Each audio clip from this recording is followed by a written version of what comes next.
Chronic myeloid leukaemia, ये भी 10 marks में पूछेंगे। तो क्रॉनिक माइलॉइड ल्यूकेमिया में क्या हो रहा है, definition, it is a myeloproliferative disorder है, माइलोप्रोलिफरेटिव डिजीज। यहाँ पे एक्सेसिव प्रोलिफरेशन देखने को मिलता है माइलॉइड सेल का विथ नॉर्मल मैच्योरेशन।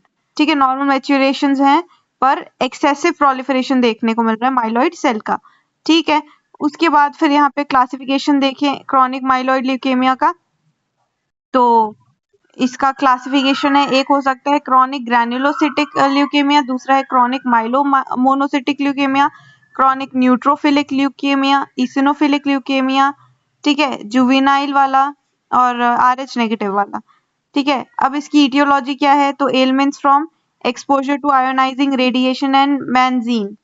तो आयोनाइजिंग रेडिएशन की वजह से, वही है बेंजीन के रेडिएशन की वजह से, क्रोमोसोमल एबनॉर्मेलिटीज की वजह से।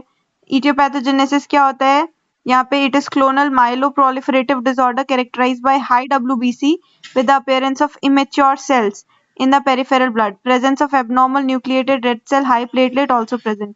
तो क्रॉनिक माइलॉइड में क्लिनिकल फीचर क्या होगा, तो इसका ऑनसेट इंसीडियस होता है, 35 to 70 ईयर्स में देखने को मिलता है।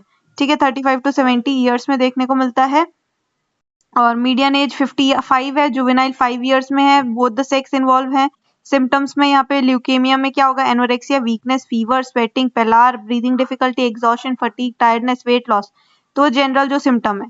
ठीक है ना, अब और क्या है, नेक्स्ट पेज पे लिखा है कि ग्रेजुअल स्वेलिंग देखने को मिल सकती है एब्डोमेन की हेपेटोस्प्लीनोमेगाली की वजह से।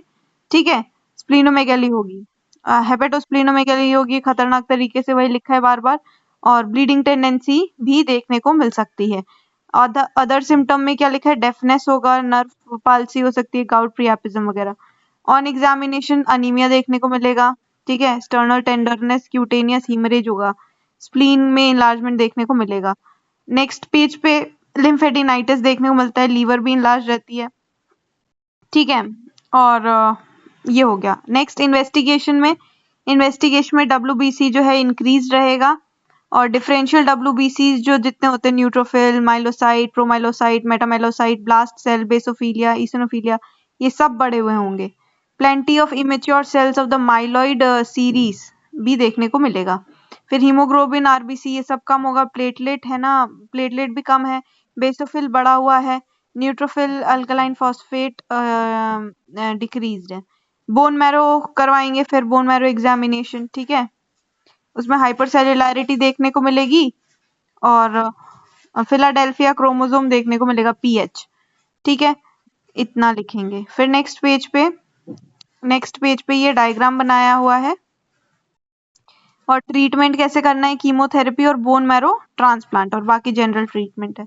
ये हो गया हमारा क्रॉनिक माइलॉइड ल्यूकेमिया, ऐसा लिखा है इसमें।